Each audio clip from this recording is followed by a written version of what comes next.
Student हम क्या है फॉर्मेशन ऑफ कर चुके हैं किसकी एम्ब्रोइनिक मेम्ब्रेन्स की। 4 हमने एम्ब्रोइनिक मेम्ब्रेन्स कर लिया। देखो ये फर्स्ट डायग्राम था जिसमें फॉर्मेशन किसकी हो रही थी एम्ब्रोइनिक डिस्क की। एम्ब्रोइनिक डिस्क फॉर्मेशन हुआ है, ये आपका क्या था फॉर्मेशन, और ये किसने बनाया था इनर मास सेल में। पहले हम ये कर चुके हैं इनर सेल मास में।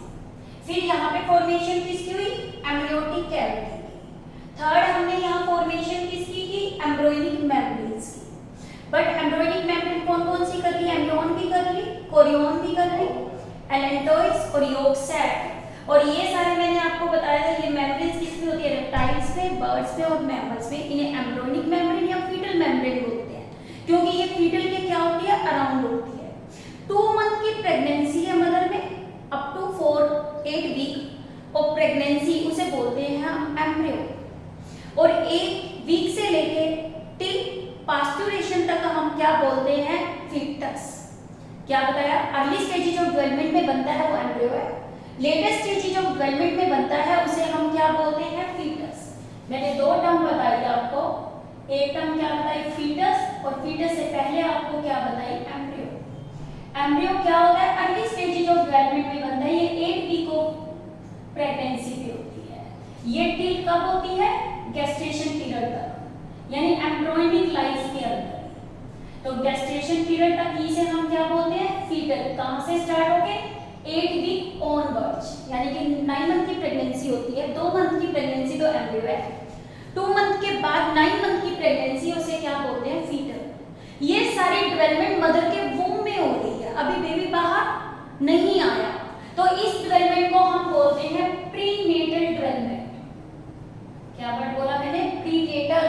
नेटल का मतलब क्या होता है बर्थ, यानी बर्थ से पहले जो प्रेगनेंसी मदर में है वो कंसेप्शन से लेके टिल बर्थ तक की इसे बोलते हैं प्रीनेटल डेवलपमेंट या एम्ब्रोइनिक डेवलपमेंट। 3 लेयर्स हो गई थी। फिर इसके बाद हमने किया कि यॉर्क सैक बना। ये यॉर्क सैक किसने बनाया था हाइपोडर्म ने बनाया था। हाइपोडर्म ने पहले फ्लैट सेल बनाई थी तो कैसा था प्राइमरी यॉर्क सैक। बाद में ये धीरे धीरे यॉर्क सैक सेकेंडरी में कन्वर्ट हो गया और इनका काम होता है ब्लड सेल्स बनाना। इसी यॉर्क सैक से बताया था एलेंटोइस बनता है, बट ह्यूमन के अंदर एलेंटोइस वेल डेवलप नहीं है। मेम्ब्रेन भी हम स्टडी कर चुके हैं। अब देखो जो मेन मैंने फर्स्ट आपको साइन बताया था किसका गेस्टुलेशन का, वो क्या थी फॉर्मेशन ऑफ परमिटिव स्ट्रीक। ये डायग्राम इसी को ही मैंने एनलार्ज किया है, आप यहाँ ध्यान से देखो। इस डायग्राम में यहाँ एम्ब्रियो डेवलप हो रहा है, ये क्या है एम्ब्रियोटिक कैविटी, ठीक है। यहाँ पे ये वाला क्या सोमेटिक मेसोडर्म, मैंने बताया था ना आपको, एक तो क्या बनता है मेसोडर्म 2 में डिवाइड होता है, एक सब प्लैंक्टनो और दूसरा आपको क्या बताया था सोमेटो। और ये वाला इसका कौन सा है सोमेटो मेसोडर्म हो गया, ये अनडिवाइडेड है यहाँ पे। और इसने क्या बना दिया यहाँ पे ये लेयर बना दी। ये जो लेयर बनती है इधर, इस लेयर को हमने यहाँ शो कर दिया नेक्स्ट डायग्राम में। ये कौन सी थी एपिब्लास्ट सेल, ये वाली सेल्स कौन सी थी हाइपोब्लास्ट, ये आपको पता है क्या है सोमेटो, और ये कौन सी थी सबप्लैंक्टन। हो गया ये सारा। अब देखो इस डायग्राम में यहाँ एक डिप्रेशन बन गया। ये डिप्रेशन यहाँ पे क्या है formation of primitive streak. It is the first sign of the gastrulation. ये फर्स्ट साइन है या फर्स्ट क्या है एविडेंस। ये याद रखना पॉइंट, बहुत इंपॉर्टेंट पॉइंट है कि फर्स्ट साइन क्या है फॉर्मेशन ऑफ परमिटिव स्ट्रीक। देखो ये परमिटिव स्ट्रीक जो यहाँ बनी, ये वाली देखो आप, ये परमिटिव स्ट्रीक है। ये स्ट्रीक कहाँ बनी एपिब्लास्ट सेल में। रेड वाली सेल्स कौन सी थी एपिब्लास्ट, वहां पे इसके कौन से सरफेस पे एपिब्लास्ट के डोर्सल सरफेस पे फॉर्मेशन किसकी होगी परमिटिव स्ट्रीक की। अब जब ये परमिटिव स्ट्रीक बन गई धीरे धीरे ये ग्रुप में कन्वर्ट हो जाती है लाइक दिस बॉल। देखो ये आपको बॉल नजर आ रही है, इस बॉल में आपको सोचो ये ऊपर वाला लाइट पार्ट नजर आ रहा है, ये एपिब्लास्ट सेल है। नीचे वाली ये सेल जो पड़ी है वो हाइपोब्लास्ट है। यहाँ देखो मैंने अब एक डिप्रेशन लगा दिया, ये दिख रहा होगा आपको इस तरह से, दिख रहा है ये डिप्रेशन। ये डिप्रेशन आपका क्या पहले थोड़ा सा डिप्रेशन बना कौन से सरफेस पे डोर्सल पे सरफेस पे, और सेल कौन सी बताई थी लाइट कलर की एपिब्लास्ट। तो ये क्या हो गया परमिटिव स्ट्रीक बन गई। धीरे धीरे ये सेल इस तरह से अंदर जाने आप पॉइंट नोट करो, पहले मैंने सिंपल सा बना, फिर और अंदर गए, क्या नजर आ रहा है? एपिब्लास्ट की सेल्स अंदर की तरफ अब क्या कर रही है? मूव। एक बार फिर देखो, ये पहले क्या बना? डोर्सल सरफेस पे क्या बन गया? डिप्रेशन बना। ये डिप्रेशन का नाम क्या रख दिया? Primitive streak. धीरे धीरे ये प्रिमिटिव स्ट्रिक क्या हो गई? अंदर की तरफ मूव करने लग गई। ये अंदर मूव करी तो ये ग्रुप बन गया। क्या बन गया? ग्रुप बन गया। और ये ग्रुप बन गया तो अंदर से गोल खाली है। मैंने आपको बताया था ये स्ट्रक्चर कैसी होती है? टू बैलून लाइक स्ट्रक्चर है, यानी कि जो गैस्ट्रुलेशन बनता है वो ब्लास्टोसिल के किसकी वजह से बना? Obliteration. This question is also very very important. How the gastrulation occur? अंदर इसमें कैविटी है, जब इसके अंदर हमने ये प्रिमिटिव स्ट्रिक बना दी तो आप देखो यहाँ भी एक पोर बन गया। ये अंदर की तरफ मेरा ये फिंगर का जो टिप शो कर रहा है, ये किसको कर रहा है? ये पोर को कर रहा है। तो यानी इसके अंदर भी एक कैविटी बन गई। ये मान लो ये चीज ऐसे अंदर जाती रहेगी तो एक कैविटी यहाँ बन गई, एक यहाँ। ये जो इस तरह से जाने से भी जो कैविटी बनती है वो आर्कन्ट्रोन होती है, यानी गैस्ट्रुलेशन में आर्कन्ट्रोन कैविटी की फॉर्मेशन होती है। और किसकी वजह से? ओब्लिटरेशन ऑफ ब्लास्टोसिल की वजह से। This point is very very important. जैसे ये प्रिमिटिव स्ट्रिक बन गई, जैसे मैंने आपको ये प्रिमिटिव स्ट्रिक की फॉर्मेशन बताई, ये कैसे होगी? इस सरफेस पे इस तरह से ये प्रिमिटिव स्ट्रिक बनी। प्रिमिटिव स्ट्रिक धीरे धीरे प्रिमिटिव ग्रुप में क्या हो गया? कन्वर्ट हो गया। आगे जाके इसने क्या कर दिया? प्रिमिटिव नोट बना दी। क्या बनवा दी? Primitive note. ठीक है। और इसके अंदर पिट होता है, इसे प्रिमिटिव क्या बोलते हैं? पिट। ये पॉइंट इंपॉर्टेंट नहीं है, इसने जस्ट बता दिया। Primitive streak, primitive group, group के बाद प्रिमिटिव क्या बनती है? नोड। और नोड में जो डिप्रेशन होता है उसे प्रिमिटिव क्या बोलते हैं? पिट। अब देखो इससे ये सेल्स अंदर की तरफ अब जा रही है। कौन सी? एपिब्लास्ट की सेल्स। प्रिमिटिव स्ट्रिक क्या काम करता है? इसमें जो एम्ब्रियो डेवलप हो रहा है, एम्ब्रियो, ये एम्नियोटिक कैविटी है, आपको पता है। और ये वाली आपको पता है यॉर्क सैक है, जो किसने बनाया? हाइपोडर्मल ने बनाया है। और बाहर इसके आपको पता है कौन सी? ये सारा यॉर्क सैक हो गया। अब देखो इसमें जब ये प्रिमिटिव स्ट्रिक अंदर की तरफ गई तो ये अपने आप को इलैंगुएट करती है posterior to the entire part of embryo. कैसे? Posterior to the entire part of embryo. और ये इसका हेड और कोडल रीजन एम्ब्रियो को सेट करने में क्या करता है? जैसे ही ये एपिब्लास्ट की सेल अब अंदर की तरफ जा रही है, जो अंदर की तरफ मूवमेंट है, इन सेल की मूवमेंट को बोलते हैं इन्वेजिनेशन। बहुत सारी टाइप्स की मूवमेंट होती हैं। एक गैस्ट्रुलेशन के टाइम एक एपिबोली, एक एम्बोली। और ये वाली आपके सिलेबस में नहीं है, यदि आप कमेंट बॉक्स में डालोगे तो मैं इस पे भी एक वीडियो आपकी बना दूंगी कि गैस्ट्रल मूवमेंट्स क्या होती है, कितनी टाइप्स की गैस्ट्रल मूवमेंट है। सिंपली याद रखना, मॉर्फोजेनेटिक मूवमेंट्स, एक एपिबोली, एक एम्बोली। जो इसके अंदर कौन सी होती है आपकी? एम्बोली। वो फर्दर 4 टाइप्स की होती है। उसमें एक टाइप आती है इन्वेजिनेशन। इनका मतलब अंदर। प्रिमिटिव स्ट्रिक बनी तो एपिब्लास्ट की सेल कहां की तरफ चली गई? अंदर की तरफ चली गई। जब ये अंदर की तरफ चली गई तो ये नीचे कौन सी लेयर थी? हाइपोडर्म। हाइपोडर्म की कुछ सेल्स सेपरेट हो गई, ये क्या बन गई? एंडोडर्म। यानी फर्स्ट जो लेयर बनती है वो कौन सी बनती है? एंडोडर्म। और कुछ सेल्स बीच में रह गई एपिब्लास्ट की, जो इसके यहाँ से फिल्टर होके गई, यहाँ रह गई। इसने अपने आप को कन्वर्ट कर दिया मेसोडर्म में। बची हुई सेल्स कहाँ रह गई? ऊपर रह गई। और एपिब्लास्ट की वो कन्वर्ट किस में होगी? एक्टोडर्म में। अब देखो यहाँ पे आपको 3 जर्म लेयर्स दिख रही है, एक्टोडर्म, मेसोडर्म और एंडोडर्म। अब इन तीनों लेयर्स का फेट क्या होता है? अलग अलग होता है। ऊपर आपको पता है एम्नियोटिक कैविटी है। एम्नियोटिक कैविटी में आपको पता है ट्रोफोब्लास्ट वो कहाँ होती है? अंदर। ये तो ट्रोफोब्लास्ट है, वो कहाँ होती है? अंदर। सोमैटोप्लूरिक मेसोडर्म कहाँ होती है? बाहर की तरफ। ये दिखा दिया आपको यहाँ पे, ये सोमैटो, ये ग्रीन कलर यहाँ पे शो कर दिया। और ये यॉर्क सैक है। और इसके बाहर की तरफ जो लेयर होती है वो कोरियोन लेयर होती है, जो प्लेसेंटा का क्या बनाती है? पार्ट बनाती है। यानी कि this is regarding about all the gastrulation process. It occur in the formation of first embryonic disc bilaminar. ये बाइलैमिनर स्ट्रक्चर ट्राइलैमिनर में कन्वर्ट हो गई। एक्टोडर्म, मेसोडर्म और एंडोडर्म। और इसमें क्या हुआ? बाद में एम्नियोटिक कैविटी बनी। फिर ट्रोफोब्लास्ट ने क्या बनाया? सिलोम बनाई, एक्स्ट्रा एम्ब्रियोनिक मेसोडर्म, सिलोम। फिर इसमें क्या बनाया? आगे जाके एक्स्ट्रा एम्ब्रियोनिक मेम्ब्रेन्स बना दी। फिर फॉर्मेशन किसकी हुई? प्रिमिटिव स्ट्रिक की। ये डायग्राम किसका है? Formation of primitive string. जो फर्स्ट साइन होता है किसके लिए? गैस्ट्रुलेशन के लिए। और किसकी वजह से गैस्ट्रुलेशन होती है? Gastrulation in the human occur by the obliteration of blastocyst and formation of archantron. This question is very important from competition point of view से, ठीक है। अब ये तीन जर्म स्लेव्स आगे जाके अपने आप को क्या करती हैं? डिफरेंशिएट करती हैं। और आगे जाके जब ये अपने आप को क्या करेंगी? डिफरेंशिएट करेंगी, तो ये क्या बनाएंगी? पूरे ऑर्गन्स बनाना क्या कर देंगी? शुरू। इन्हें फिर हम क्या बोलते हैं? मॉर्फोजेनेसिस, और क्या बोलते हैं? ऑर्गेनोजेनेसिस। अब देखो हमने क्या किया? प्रिमिटिव स्ट्रिंग से सबसे पहले कौन सी बनी? एंडोडर्म। किसकी वजह से? हाइपोब्लास्ट की वजह से, क्योंकि इसकी कुछ सेल सेपरेट होकर वो एंडोडर्म में कन्वर्ट हो गई, कुछ सेल बीच में रह गई, उन्होंने किसका बिहेव किया? मेसोडर्म का। जो सरफेस पे रह गई उसमें किसका बिहेव किया? एक्टोडर्म का। अब हम फेट कर रहे हैं, क्या क्या फेट होता है? 3 जर्म लेयर्स का, ectoderm, mesoderm and endoderm. This question is also important from competition point of view, but in the subjective, this layer has no function and no weightage. Now the fate of germ layers. देखो gastrulation में क्या बना? Gastrula बना। Gastrula में कितनी germ layers होती हैं? 3 germ layers होती हैं। ये 3 जर्म लेयर्स कौन कौन सी है? फर्स्ट इज द एक्टोडर्म,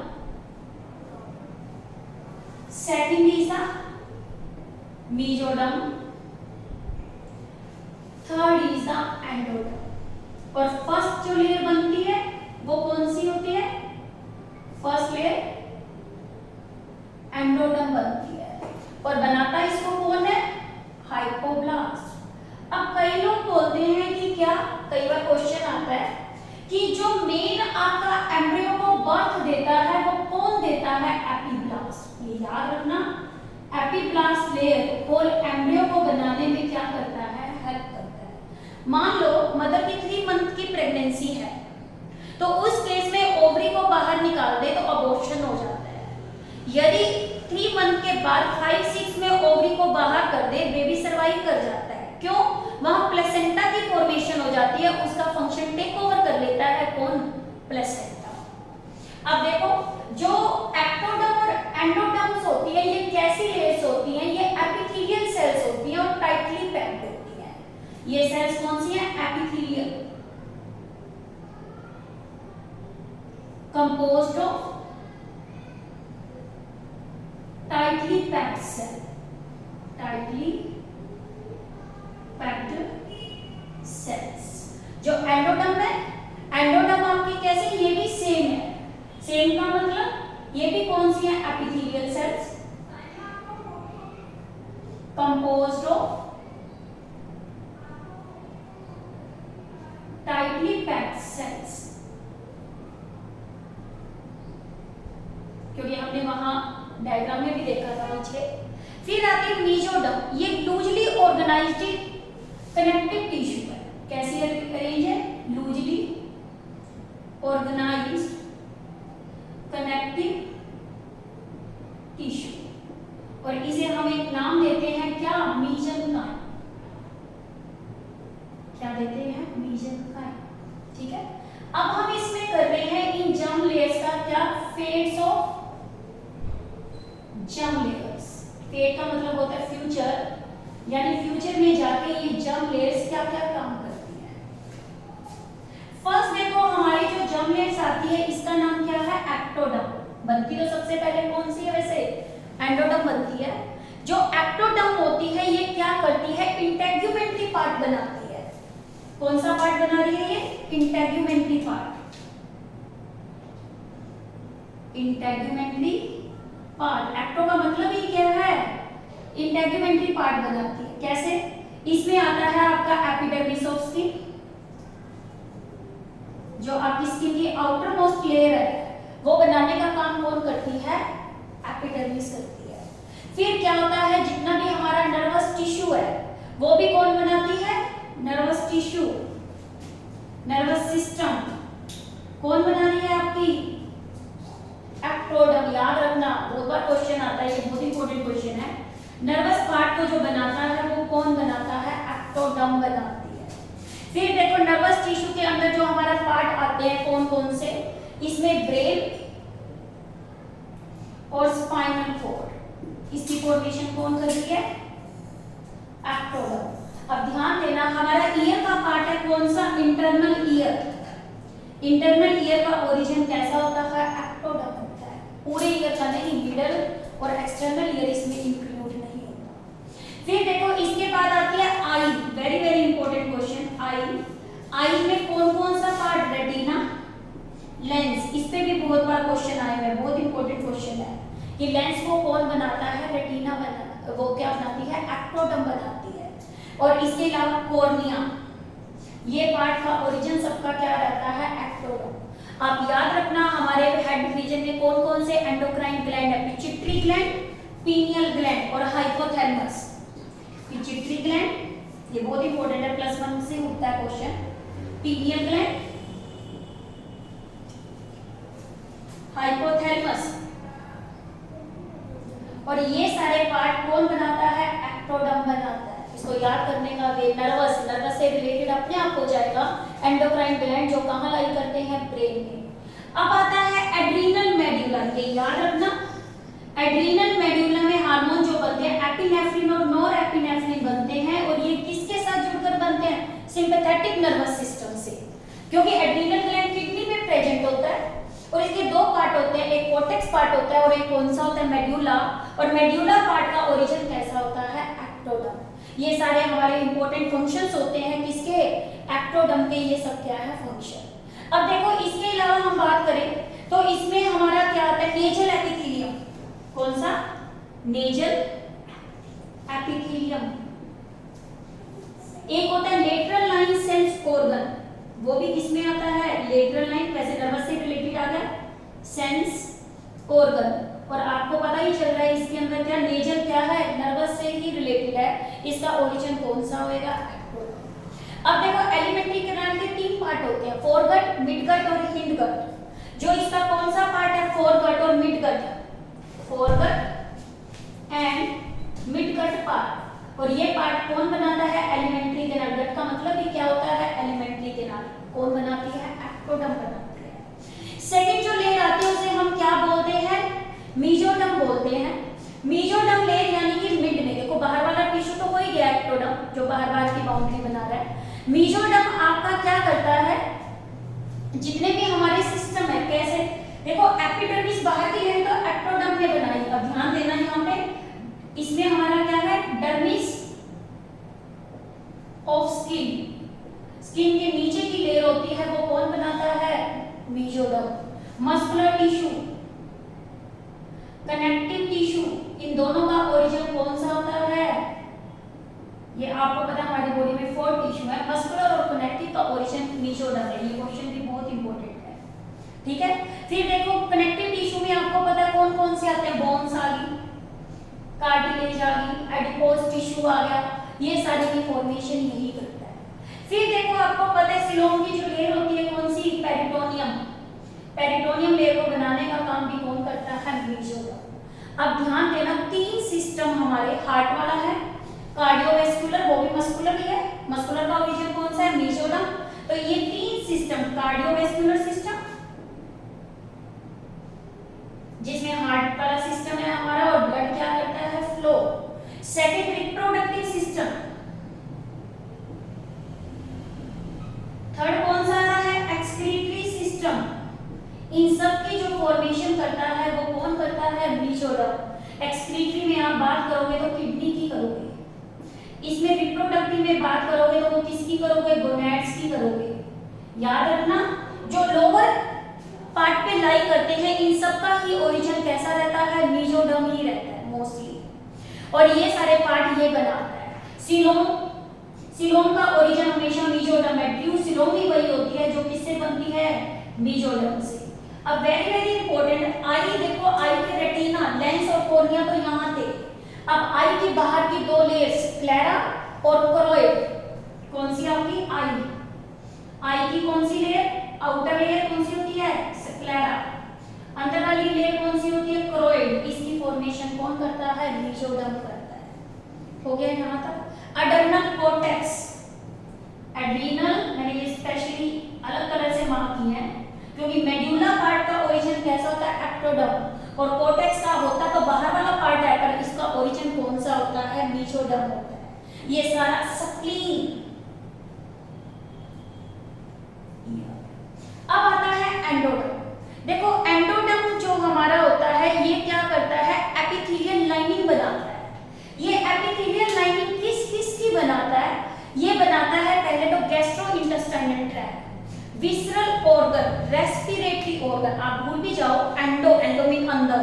जब हम अपनी बॉडी वाल से मूव करके अंदर की तरफ जाते हैं तो अंदर आपको पहले डाइजेस्टिव सिस्टम नजर आता है, यानी डाइजेस्टिव का पार्ट है वो सारा कौन सा, एंडोडर्म। और डाइजेस्टिव के साथ ही जुड़ा हुआ है ऊपर हमारा कौन सा, रेस्पिरेटरी पार्ट। और जितने भी हमारे होलो ऑर्गन्स हैं इस रीजन के अंदर वो आपके क्या है, इसी से बनते हैं। यानी कि एंडोडर्म का मेन काम क्या होता है, ये एपिथेलियल लाइनिंग बनाता है। क्या बनाता है, epithelial lining of gastrointestinal tract, gastrointestinal tract यानी डाइजेस्टिव सिस्टम का पार्ट। सेकंड ये क्या बनाता है, रेस्पिरेटरी। कौन सा सिस्टम बना रहा है ये हमारा, ये बना रहा है रेस्पिरेटरी ट्रैक्ट को। जितने भी हमारे होलो ऑर्गन है, विसरल ऑर्गन को, इनको बनाने का काम भी कौन करता है, एंडोडर्म। इसलिए से आप इनको क्या इजीली लर्न कर सकते हो। अब देखो एंडोडर्म में एक तो हमारा क्या करता है, गट को, गैस्ट्रोइंटेस्टाइनल को। सेकंड आपको क्या होता है, रेस्पिरेटरी को। फिर देखो इसके अलावा विसरल ऑर्गन को। विसरल कौन से होते हैं, होलो ऑर्गन। इसमें एग्जांपल क्या आता है, लंग्स आते हैं। ट्रैकिया आता है, ब्रोंकाई। और ये आपके सारे पार्ट किसके हैं, रेस्पिरेटरी के हैं। और ये होलो है और इनकी फॉर्मेशन कौन करता है, एंडोडर्म करता है। Liver, pancreas, liver, pancreas. इसके अलावा glands of stomach and intestine, glands of stomach and intestine. देखो ग्लैंड पार्ट जो है, ट्रैक, डाइजेस्टिव ट्रैक भी इसमें आ रहा था और इसमें एक स्प्लीन एक्सेप्शनल थी, उसका ओरिजिन आपको कौन सा बताया, मेसोडर्म। यहाँ ग्लैंड कौन सा है, थायराइड। थायराइड के बैक पे कौन सा ग्लैंड है, पैराथायराइड। थायराइड, पैराथायराइड, ये एंडोक्राइन ग्लैंड्स हैं। इनका भी ओरिजिन कौन सा होता है, इनका ओरिजिन कौन सा है, एंडोडर्म। इनका भी ओरिजिन है। फिर देखो मिडल ईयर, मिडल ईयर का ओरिजिन कौन सा रहता है आपका, एंडोडर्म। ठीक है। यूस्टेचियन ट्यूब जो मिडल ईयर के अंदर प्रेजेंट होती है, कनेक्शन का काम करती है, यूस्टेचियन ट्यूब। और इसकी भी फॉर्मेशन कौन करता है, एंडोडर्म करता है।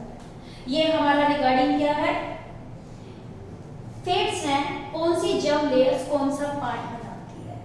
नेक्स्ट लेक्चर में हम एक डायग्राम करेंगे सिर्फ किसका, एक्स्ट्रा एम्ब्रोनिक मेम्ब्रेन का, कि 4 एक्स्ट्रा एम्ब्रोनिक मेम्ब्रेन्स क्या है और इसका क्या फंक्शन है।